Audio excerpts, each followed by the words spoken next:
The first jet engine was designed by Frank Whittle in 1930, but his design was not tested until several years later due to skepticism about the commercial viability of airplanes.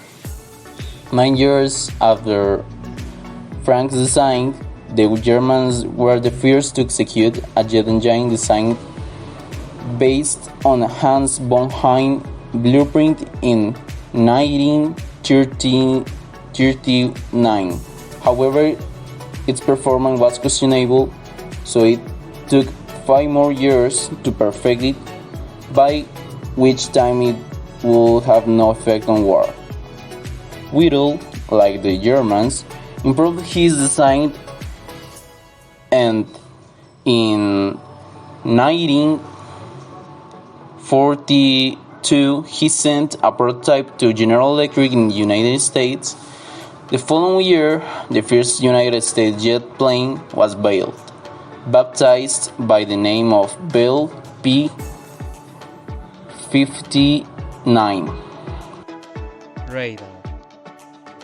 That was a major technological impact on the military in the outcome of the war and later in commercial aviation. The British had been working on devices that could give them early warning of approaching enemy aircraft.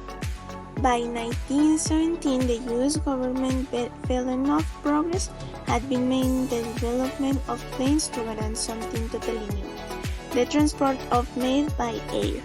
That year, Progress appropriated $100,000 for an experimental mail service to be conducted jointly by the Army and the Post Office between Washington and New York, and with an independent stop in Philadelphia.